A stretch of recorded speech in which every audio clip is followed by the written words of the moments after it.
Bonjour Jean-Charles. Bonjour tout le monde. Bonjour. Heureux de te retrouver pour la suite. Oui, oui. Alors, on continue. Et cette fois-ci, le thème abordé, c'est marcher par l'esprit. Oui. Donc, pour commencer, Mariana, est-ce que tu pourrais nous faire un résumé de notre dernière? Oui, parce que c'est important, ce résumé-là, parce qu'on a mis l'emphase sur comment amorcer la transformation émotionnelle. Il y a 3 principes importants. Okay. Le renouvellement de nos pensées. J'ai dit renverser les faux raisonnements. Oui. OK? Et défaire de sa vieille nature, c'est-à-dire les mauvaises façons qu'on faisait pour arriver à marcher. OK? À marcher sur la terre. Fait que tous ces 3 principes-là. Ces 3 principes-là, si jamais on ne tiendrait pas compte de ces principes-là, ça serait quoi les conséquences? Ben, j'ai réalisé que si on ne tient pas compte de ces 3 principes-là, si on les ignore ou on en fait fi, ben, on va risquer d'interpréter nos croyances, nos réflexions et même nos valeurs comme si c'était la volonté de Dieu. OK. Parce que on est habitué de marcher avec ces faux raisonnements, on est habitué d'avoir des pensées de comment nous conduire, puis on est habitué de marcher avec nos vieilles habitudes. Fait qu'on pense qu'on fait les bonnes choses, puis Dieu nous demande de travailler là-dedans. Mais c'est faux. Faut pas ignorer qu'on doit besoin de renouveler nos pensées, que rechercher les faux raisonnements, c'est pas nécessairement la bonne façon de faire. Puis notre façon de se conduire avant d'accepter Christ n'est pas la bonne façon de se conduire. Donc, il faut rechercher à marcher comme Jésus. Puis ça, c'est important. Il ne faut pas faire fi de ça, parce que sinon, on va dire, ben là, je fais la volonté de Dieu si je mens. Mais on pense mentir. T'sais, on pense qu'on ment pas, c'est ce qu'on a fait toute notre vie. Et là, le Saint-Esprit a besoin de nous démontrer que quand on dit ça, on est en train de mentir. Fait qu'il faut changer nos raisonnements, nos pensées, puis notre attitude. Fait que c'est ça l'amorce de la guérison émotionnelle. D'accord. Ça semble plein de sens, mais comme tu parlais là, d'avancer, comment on peut avancer avec le Saint-Esprit? On parle de marcher avec le Saint-Esprit. Me passerais-tu mon verre d'eau? Bien sûr. Merci. Comment on peut avancer avec le Saint-Esprit? Mais tu sais, Paul il nous dit quelque chose de très intéressant dans le fait que, parce que, ici c'est marqué dans Galates 6, 25, puisque le Saint-Esprit nous fait vivre, laissons-nous conduire par cet Esprit, comme il nous a convaincus qu'on a besoin de Jésus pour vivre, nous devons aussi le laisser nous conduire. Okay. Tu sais, c'est très important de savoir ça. C'est lui qui nous a convaincus. Maintenant, il veut nous diriger, il veut nous conduire. Puis c'est intéressant parce que Jésus a fait une analogie très intéressante dans Jean, quand il dit si quelqu'un a soif, qu'il vienne à moi, des fleuves d'eau vive couleront de son sein. Et Jean nous explique que l'eau vive, c'est le Saint-Esprit. OK. Ça se situe où, ça? Ça se situe dans Jean, chapitre 7, versets 37 et 38. Merci. OK? C'est bien important de comprendre qu'on a une eau à l'intérieur de nous, puis elle peut être saignante, cette eau-là. Puis Dieu, ce qu'il dit, c'est qu'elle doit être vivifiée. Elle doit être changée en eau vive. OK. OK? L'apôtre Paul nous dit que nous sommes le temple du Saint-Esprit. Donc, ça veut dire que le Saint-Esprit, il est en nous. Il vit en nous. Il vit en nous. Ouais, il nous guide. Il nous guide. Il nous instruit aussi. Oui. Il nous instruit. Ouais. Il nous conduit. OK. Donc, il nous montre où est-ce qu'on doit aller. Oui. Puis, à cause de ça, il va nous libérer. Et il nous libère. Exactement. Oui, il nous rend libre. Il nous rend libre des pièges qu'on a construits avec nos faux raisonnements, avec nos pensées, avec notre vieille nature. Tu comprends? Wow. C'est ça qui est important de comprendre. C'est de ça qui veut nous libérer. Puis c'est un processus parce qu'on est habitué de marcher. C'est un rôle important, là. C'est pas rien, là. Marcher avec l'Esprit, c'est vraiment que l'Esprit est en nous, qui nous guide, qui nous dirige, qu'on se laisse inspirer par lui, qu'on se laisse diriger par lui, qu'on cherche aussi, qu'on cherche l'Esprit à l'écouter, Quand on écoute. Exactement. Puis ça, c'est une puissance. Hein. Dans Actes des Apôtres, ça dit que d'attendre la puissance du Saint-Esprit. Alors, c'est Donc, tout. oui, c'est vrai. Hein? Oui, c'est ça, Jésus avait dit à ses disciples. Attendez la puissance. Mais la puissance du Saint-Esprit est là, en nous, à partir du moment qu'on l'accepte. Maintenant, c'est cette puissance-là qui va nous libérer de tous ces pièges-là. OK. Tu comprends? Puis, C'est le même esprit si puissant que le ressuscité Christ qui est en nous. exactement. Tu sais, Hein? c'est ça qu'il faut comprendre. C'est cette puissance-là pour me guider, pour me conduire, pour me libérer, pour me changer, pour me transformer, pour avoir une nouvelle identité en Christ. OK, mais à ce moment-là, nous, c'est quoi notre rôle là-dedans? Oui, c'est bon ça. On a un rôle. Oui. Parce qu'on travaille en collaboration. C'est pas juste Dieu qui va nous changer. Nous devons, comme dit dans Hébreux 12:1, rejeter tout ce qui nous empêche d'avancer. OK. De rejeter le péché qui nous enveloppe si facilement, puis de courir jusqu'au bout de la course qu'on nous propose. Ça, c'est Hébreux 12:1. Oui, puis dans Philippiens 2:12, c'est marqué, et j'ajoute ça en plus, c'est la course qu'on nous propose, c'est de travailler à notre salut. OK. C'est de travailler avec le Saint-Esprit pour changer la situation, reconstruire, rediriger, déconstruire ce qui nous a amenés à être blessés et reconstruire la sainteté de Dieu en nous. On pourrait dire que c'est ça, là, quand on parle de la démarche de travailler à notre salut. C'est pas parce qu'on a une démarche pour être sauvé, mais c'est parce qu'on a une démarche pour avancer. Exactement, tu le dis de la bonne façon. On a besoin de... Pour se libérer de ce qui nous empêche de vivre notre foi, de vivre ce que Dieu nous a appelé à vivre. Les entraves qui sont là, on a besoin de marcher, d'avancer, de s'en libérer avec le travail du Saint-Esprit. Exactement, Jean-Charles, exactement. Tu résumes Ok. très bien ma pensée. Mais t'aurais-tu un exemple de cette démarche-là? Un exemple dans la Bible, par exemple. Ben, la femme samaritaine. Oui. Dans la femme samaritaine, dans Jean 4, Jésus a expliqué qu'il est venu apporter la liberté et qu'il est venu nous apprendre à adorer Dieu d'une façon nouvelle. Ah oui, c'est vrai. Non par des sacrifices, c'est pas d'aller là-bas, de rechercher C'est pas un ceci, endroit, c'est non. pas un endroit, c'est par l'esprit de vérité. C'est l'Esprit qui est en nous. L'esprit qui est en nous, qui nous aide. Et ce que Jésus a voulu nous démontrer, c'est d'avoir une adoration authentique. Ce qu'il a voulu nous démontrer, c'est de pas d'être vrai dans notre relation avec Dieu. Que notre relation soit une relation où est-ce qu'on reconnaît qui il est, qu'on reconnaît ce qu'il fait. Une relation où est-ce on se laisse imprégner de lui. Exactement. OK. Il recherche ceux qui l'adorent en vérité En esprit. et en vérité. Donc, pas d'une façon religieuse.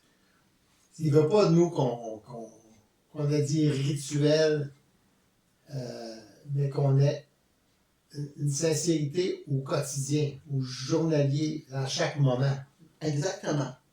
Exactement. Puis plus on laisse l'eau, plus on laisse cette eau stagnante changer, plus l'eau devient vive.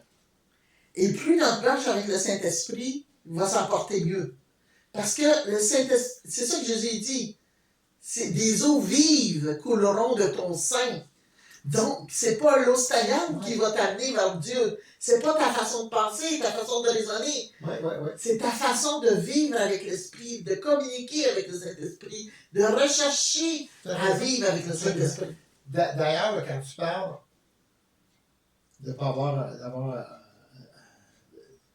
de rechercher l'esprit, de ne pas s'attacher plutôt à des rituels, tout ça, ça me fait penser justement que dans la prière, c'est souvent comme ça. C'est pas de ramasser un maximum de données pour faire une longue prière, mais en vérité, c'est dans tous les moments de tous les jours. C'est j'avance, je roule en auto, je croise quelqu'un, j'ai l'impression que cette personne-là est triste, puis je prie, puis je dis Seigneur, prends soin de cette personne-là, elle a l'air triste. C'est au moment où je vis quelque chose, au moment où quelqu'un m'apprend une nouvelle, qui est malade ou qui vit quelque chose de difficile, que tout de suite que je dis à Dieu, Seigneur, pose ta main puissante. C'est au moment où est-ce que j'apprends une bénédiction que tout de suite je dis, ah Seigneur, t'es tellement bon, merci Seigneur pour ce que tu fais. C'est prier sans cesse, c'est ça en fin de compte. Hein? Quand Paul dit prier sans cesse, c'est que notre quotidien, ça soit une prière. Absolument. Ouais, vraiment, ouais. Excuse. Non, mais c'est très intéressant ce que tu dis là parce qu'on a de la misère avec ça, le moment présent. D'accepter le moment présent, d'être reconnaissant pour la situation qu'on voit, d'être en prière, de demander à Dieu de bénir, d'aider, de diriger cette personne-là. Ça prend 3 secondes. On n'est pas obligé d'avoir une prière longue.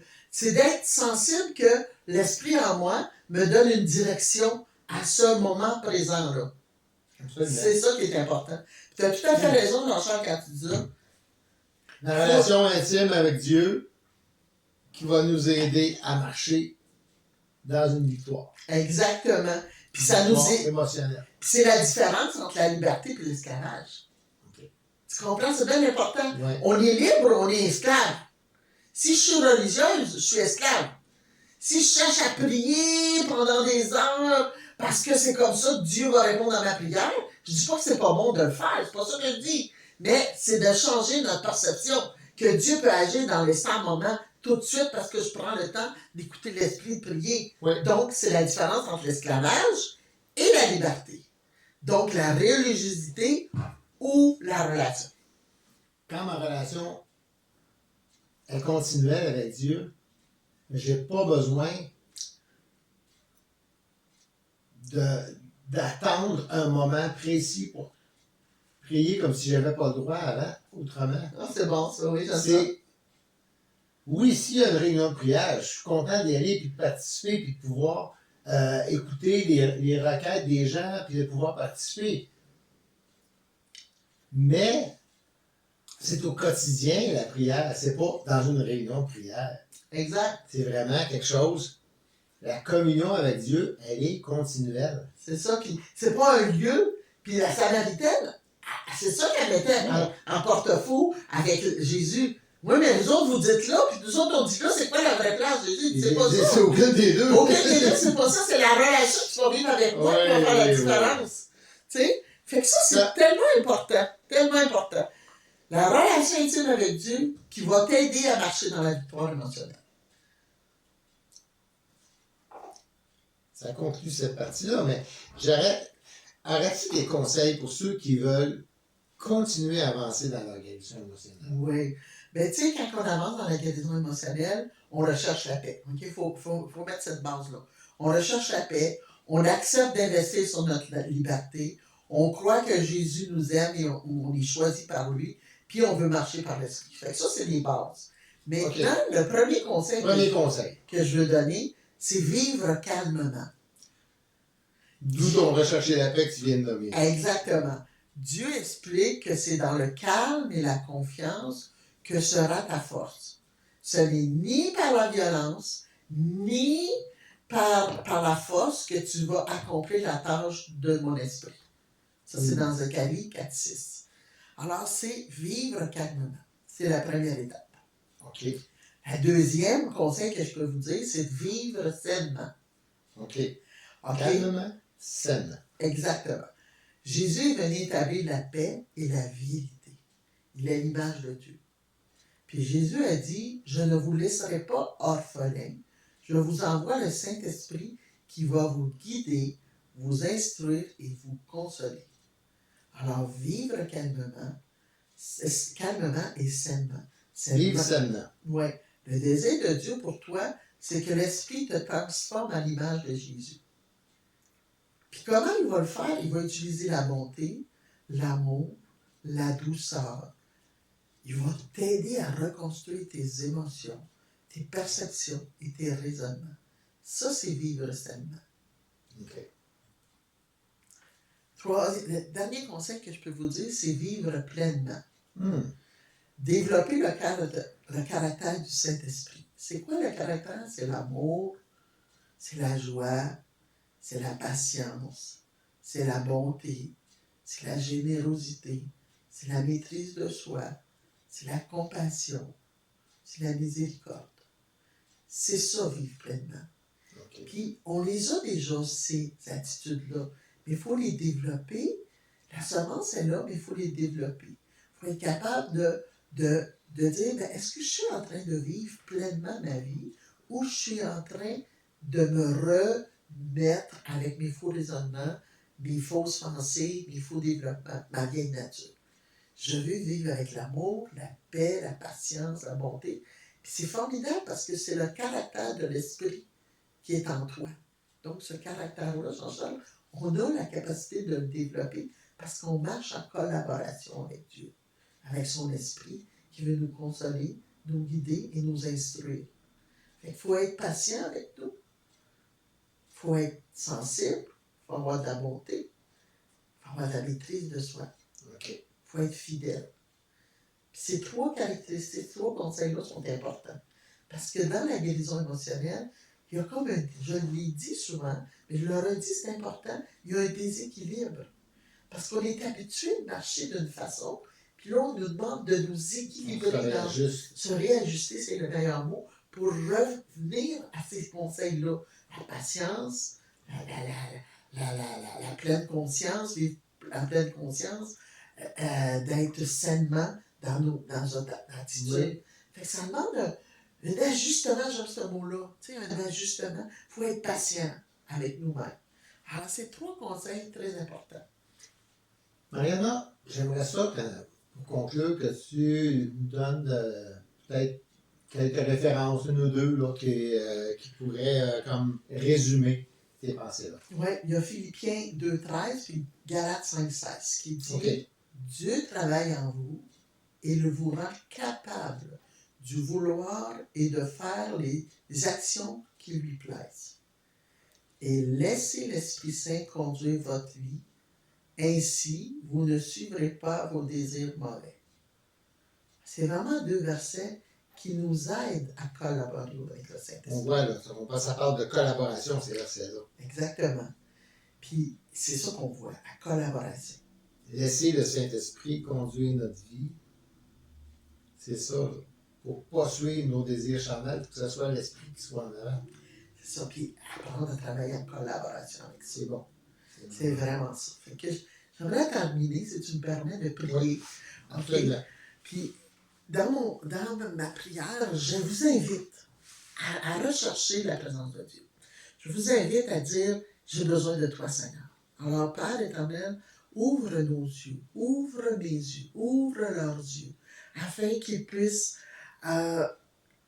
comprendre ce que tu veux changer, qu'on puisse comprendre, Seigneur, comment marcher, comment te collaborer avec toi dans cette étape de notre vie, dans notre saison de vie. Ouvre nos oreilles aussi pour qu'on puisse entendre ta voix, nous conduire à la bonne place. On a besoin de toi, Saint-Esprit. Sans toi, on ne peut rien. Je te demande pardon parfois, Seigneur, ou que j'écoute pas, Seigneur, ton esprit, mais j'écoute ma chair qui a peur ou qui est découragée. Je te demande pardon pour ça. Puis je te remercie parce que toi, tu es fidèle, Seigneur, et tu me pardonnes dans ces moments-là.